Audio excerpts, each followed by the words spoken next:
Okay, on November 19th, this does not extend under the car.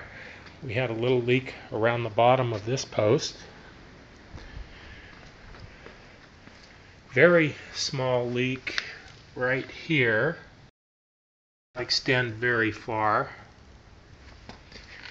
No leakage along under here.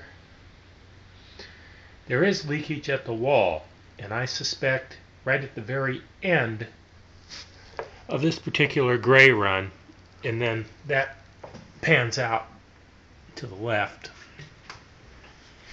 a little ways, not real bad, and it stops right here.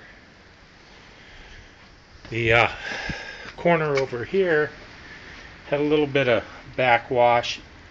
It doesn't look like it's a major thing here. It probably blew in from the outside coming under here.